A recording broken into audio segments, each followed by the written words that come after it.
Hey, I'd like to welcome you to another episode of Mission Matters. My name is Adam Torres, and if you'd like to apply to be a guest in the show, just head on over to missionmatters.com and click on Be Our Guest to Apply. All right, so today my guest is Christiane Constantineau. She's an author, speaker, and a business coach. Christiana, welcome to the show. Thank you so much, Adam, for inviting me. All right, so we got a lot to talk about today. A lot of business owners, a lot of entrepreneurs that watch this show, and talking about achieving financial balance in your entrepreneurial life and your personal life. I'm excited to get input on you from you on how to do this, and also to share that with my audience. But before we do that, we'll start this episode the way that we start them all, with what we like to call our Mission Matters Minute. So at Mission Matters, our aim and our goal is to amplify stories for entrepreneurs, executives, and experts. That's what we do. Christiane, what mission matters to you? What mission matters to me? I would say the economic development and the entrepreneurship has always been at the core of my mission. So that's why I created 6DT Consulting, so I can help entrepreneurs master their own financial management and build a sustainable and thriving business. Because you need money to start a business, so you need to manage it. So yeah, well, great having you on today. And I guess just to get us going here, Christiane, how did you get started as an entrepreneur? Like, where did all that begin for you? I would say it began when I was about 18 years old. I went to the university, and then I started my bachelor's degree in computer science, then got pregnant. So the second semester was too tired to, so I wanted something easy to learn, so I decided to learn accounting. Hold on, you wanted something easy? So what do you do for fun? No, I'm just... So I started with accounting. And then it was a bit difficult, so I went to admin. So I did my bachelor's degree in administration, and after that, I did my post-university degree in corporate finance. And finally, I did a master's degree in management, it's called an executive MBA. So just for me to better understand my clients, because I work as a portfolio manager at a big corporation in the province of Quebec. So I wanted to better understand their process, their operations, not just the finance aspect, because it's not just money, there's people behind the numbers, so I wanted to understand the whole aspect of the business. So that's why I did 2 years full-time study and working, those both. So just better understand the business owner. So I think I did pretty good. I think I was top 5. When you had those multiple roles you were doing, like what kept you strong during those times? Those don't sound like very easy years, like trying to keep managing the family, multiple positions, all these other things. Like, what kept you strong? What kept me strong is and going. It's resilience, because when I was very young, I had a disease called I can't remember. It's rheumatic fever, so it damaged a part of my heart. So and after that, after overcoming that challenge in life, I decided that nothing mattered. There's no obstacle for me that would matter. So I always make sure I start my day with an objective in mind. 10 objectives, not more than that, because nobody can do more than that. So I'm happy to get through 2 or 3. You said 10. Go ahead. So I start with 10, and then after that I break it down. I've read the book, what is it called? Eat That Frog First, from Brian Tracy. Yeah. So you take the ugly one, the ugly frog first, and you start with the job you don't want to do, and then you just do it. So you put that aside, and then you can achieve anything. So that's what I do, is I just break it down into small pieces. So you can't eat an elephant in one day, so you've got to start somewhere. So you can start with the nose or the legs, so it's time. So for me, doing a master's degree was like a big elephant to eat, so 2 years of preparation and everything. But you've got to, and I've got tools to do it. Like, I use my agenda to fix all these objectives. So I write it down on a piece of paper, and then I put it in my agenda to make sure it does balance with my day. So, and I understand I don't And work I 3 hours. Sorry for that. Go ahead. no. And I understand. So, at what point, like so you're working in corporate, you're doing this, and at some point you decide that you're going to kind of go that entrepreneurial route. Like, how did that happen? How did it happen? I think it happened just by, I had great bosses, but when I was doing my MBA, one of my boss decided to retire, so Mm, he left us with a new guy. So, but the new guy is kind of young and everything, and I did my master's degree to uh, to make sure, like I wanted to do more into the economic development. I wanted to take more decisions for my clients. So I was kind mm, of, there was some hurdles there. I didn't want to.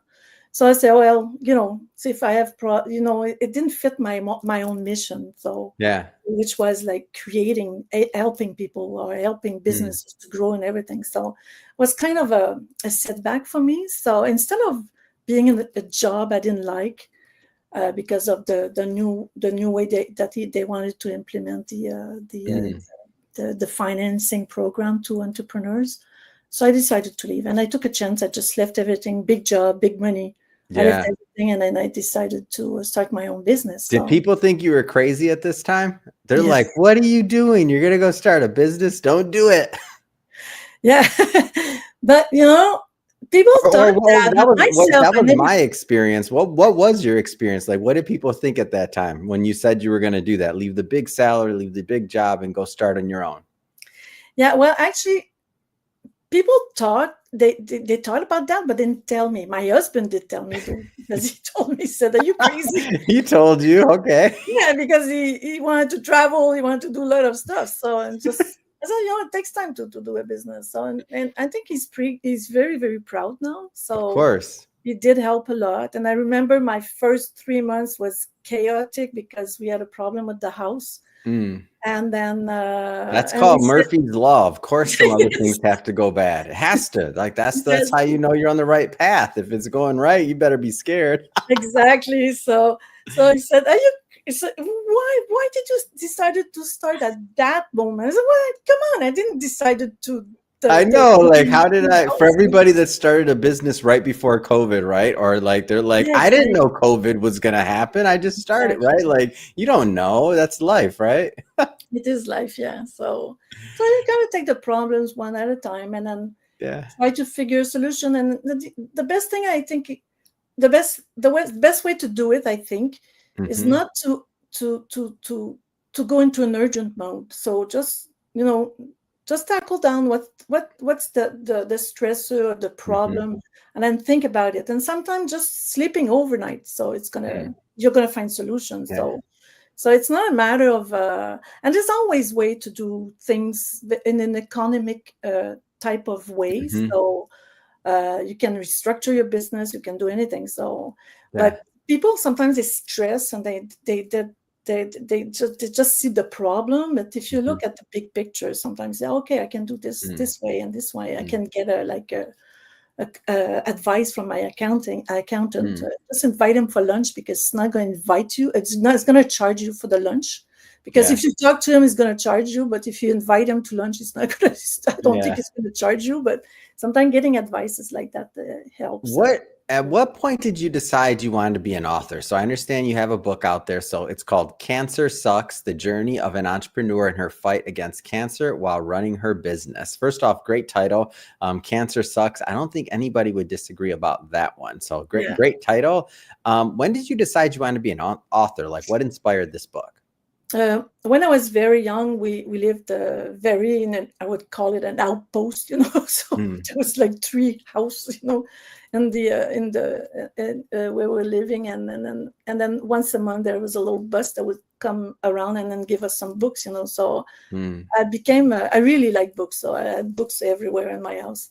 So and then writing for me is easy, because I had to write all these convincing financing structure to the board of directors, so they could sign off on Yeah. the loans and everything.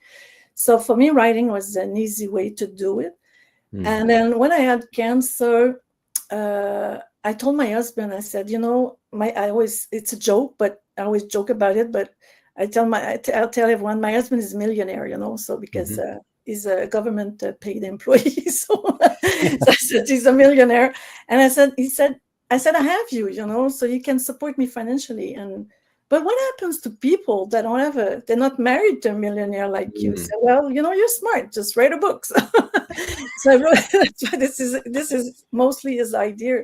So I did write a book because I said, okay, because I had the professional background to overcome that problem. I had also, it was during COVID time, by the way. I had cancer treatments during COVID time. It was a very strange period. And I couldn't close down my business because the government, because it's an accounting practice business, so they would forbid me to close. And so I took notes of every situation I was encountering, and I wrote a book about that. So was it difficult for you to share like your personal journey, or did that come kind of naturally? Because I know when some people are going through the book writing process or going through that, it's maybe some of the first time in their lives that they're sharing their personal stories in a very public way. Like, did you have any issues with that, or how was that for you? It was not that difficult. But I had to do it. So to give it some credibility, so you have to tell your story first. And so what I did is I called a friend of mine and I said, she's a smart girl with a very good handwriting. I said, I want you to help me write this book. I don't want to be alone to do it. So so we did it, not in a partnership, but she reviewed all my book and she removed stuff she didn't like. Sometimes I was too direct, so she embellished the thing, She helped censor a little bit, maybe. Yeah, she did censor it. So, because when you have cancer and you announce to your employees, for example, that you have cancer, so the reaction, you don't see their reaction. So what was that like? The whole like announcing to your employees and like other things that that's a different dynamic I haven't really considered before. Like, what is that like? First of all, we work distant. We work all from home because I don't have a physical address. I used to have a physical address, but then because of COVID, we didn't have a physical address. So we would meet once in a while in the office, but with COVID, we decided we had to stay home. So I did it in a very awkward way. So instead of calling my friend Joelle and say, okay, that's a good lead in. How did you announce it? Very awkwardly. No, very awkwardly. The reaction. I mean, I don't know how you do training. That's why I'm asking you this too, by the way, because I feel like there's some other people like that may have to communicate that message, and maybe them hearing this will give them a little bit of strength in what they have to do, right? So that's why I asked you that question. It's very unique. I never considered it. Go ahead, please. Yeah, you have to be prepared, and you have to test your pitch. It's like a pitch. You're pitching to your employees. Don't go away because I'm sick, but don't leave me. Yeah. So you gotta validate the pitch with a communication company, because you just it's a big thing. So you just can't not just throw that like I did. I had a meeting and I said, well, I've got news for you news. Not necessarily good for me, but I'll go over it. And then the reaction to one of them is the next day she decided to take all my clients. And then I said, oh boy, I didn't see that one coming. So I said, okay, no problem. But I mean, you can't just leave with my clients, or you got to pay for them. So I'm going to make you an offer. Yeah. And then and she said, so I gave her a number. She said, well, I don't have that kind of money. Well, I'm sorry, but you're an accountant, so you should know the value of an accounts receivable and should know the value of an account.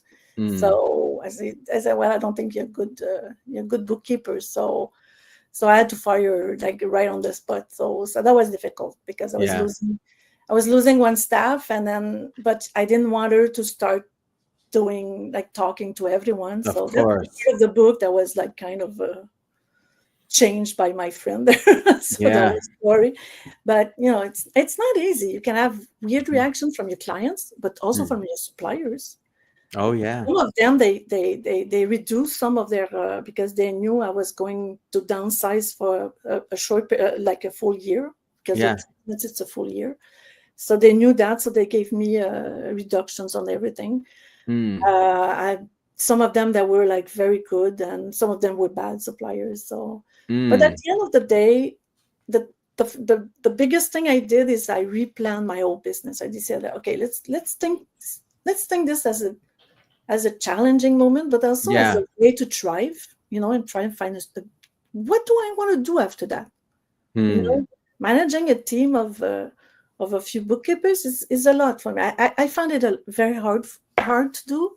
So I decided, well, what can I do after? So, and I had one of my sisters, she was there to help me. So, communication, I left it to her because she's better at me. So she had to communicate. It was her, not me. So, and so it's not an easy part. So, but get some help to talk to your clients. Don't do it right on the spot, and and then don't impose your sickness to your employees, by the way. So that's very important. So don't impose. That's not the subject. They're going to see you're losing your hair, so you have no choice to tell them. So you're going to see you're green or you're gray, so you have no, and your skin is going to change. So you have to tell them. So you have to tell them, but do it the proper way. So how does so have you been able to achieve a level of like work-life balance now? Like where are you at now? Like talk to me more about present day, and like for some of the individuals listening, that concept of work-life balance. Like, have you been able to? Like, how do you feel about that? So what I did is I did a strategic plan. Sorry for that. Sorry for my French. A strategic plan, but I really took time to embed into the plan my own personal life. Okay, for example. I forgot that I was a yogi before, so I started doing yoga again. I started to be more mindful. Just to give you an example, I used to call a service department, like for the telephone company or whatever, and I would say, I need some help with this. Now, when I call, I say, how was your day? What's your name? So I try to be more personal, because you have to understand there's somebody at the end of the line. So, so I decided to change a few things like that in my life, be more present with the kids, do more stuff that I really like to do. And you don't see it, but I have a little dog on my lap. So I wanted to have a dog. So you see. Oh, that's great. And then so I wanted to have a dog. Hey, we're dog, cat, kid friendly. It's all good. Yeah, I have to keep her on my lap, because if there's somebody at the door, she's gonna yap. So she likes to protect me. So so I did add all these personal aspects into my strategic plan. That was not easy, which meant I had to reduce I had to reduce the number of hours I was going to be working. I wanted to work alone. I didn't want staff anymore. So what I did is I changed. So I wanted to maintain the same level of not service, because I want to work only 4 days a week instead of 5.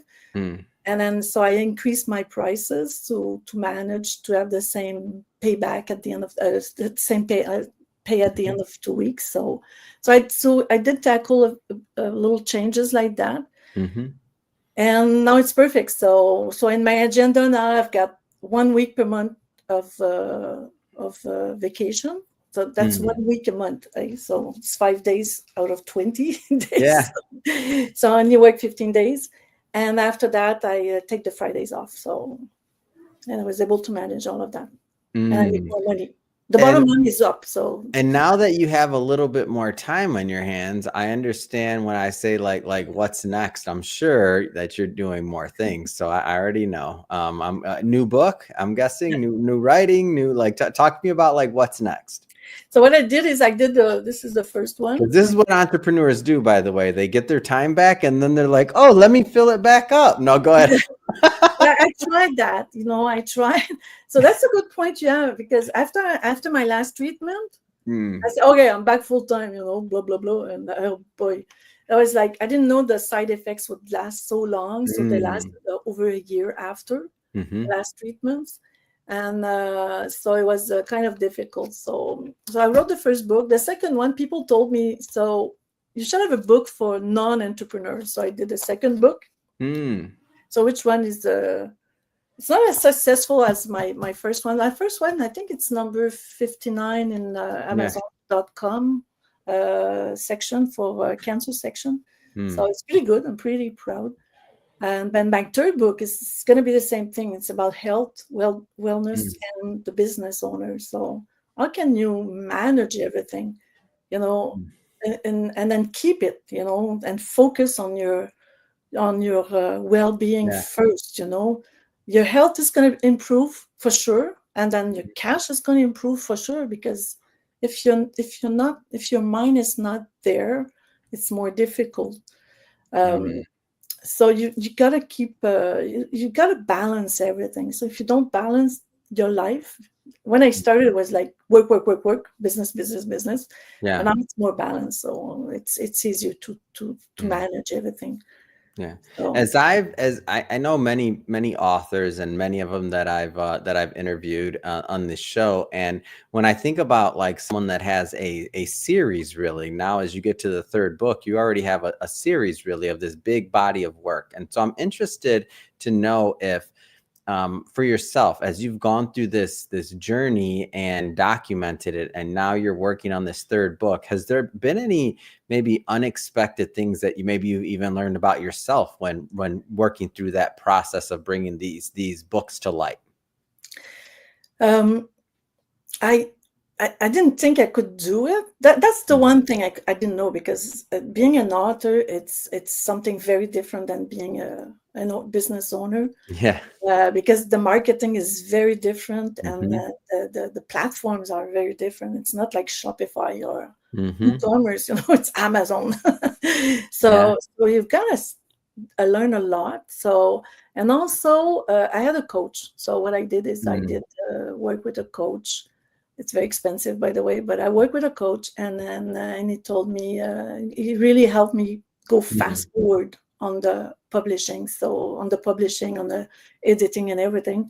Yeah. So that's important. So in all aspects where I'm not comfortable, I Hmm. get a coach.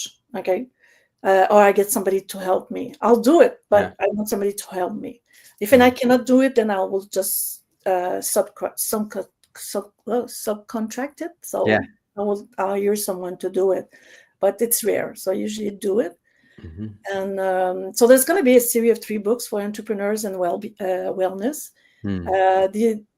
The other two, the last 2 ones, I'm not sure about the title, but probably like something about like how to manage your busy schedule. Mm. So and then the third one, I'm not sure yet. So I've got like 10,000 titles. Keep him busy. I love it. Well, final question, Christiane. What if somebody's listening to this or watching this, and if they want to follow up and they want to learn more, how do they do that? How do they connect with you and the brand and your message? That actually, if you type my name, I think it's unique in the world. So, Yeah. so it's not like Mr. Smith or John Smith, James Smith. So it's very easy. I'm very easy to find. So 6DT Consulting, you'll find me also. I've got a Shopify. I've got a Shopify store. Well, I speak about wellness and how to overcome problems in Mhm. your business. It's I want to focus on business, by the way. I don't want to go Yeah. outside I'm not a health professional, so I'll just stay in the business side. And so it's very easy to find me. So and I've worked like for 30 years now. So those 30 years, um, I went abroad for a few contracts and stuff like that. So I think you Mm. can find me easily. So if you type my Yeah. name, actually, I asked ChatGPT the other day because I read something on the Times magazine, or is it Times or Forbes magazine, and it said just ask ChatGPT to see what's in the world for you. You should have seen the list there. So the world is talking about me for sure. Amazing. So for everybody watching this, just so you know, we'll put some links in the show notes as well, so that you can just click on the link and head right on over and grab a copy of one of Christiane's books as well. And speaking of the audience, if this is your first time with Mission Matters and you haven't done it yet, hit that subscribe or follow button. This is a daily show. Each and every day, we're bringing you new content, new ideas, and hopefully new inspiration inspiration to help you along the way on your journey as well. So again, hit that subscribe or follow button. And Christiane, again, it's been so much fun having you on the show. Thank you for coming on. And thanks, Adam. Lovely to have met you. So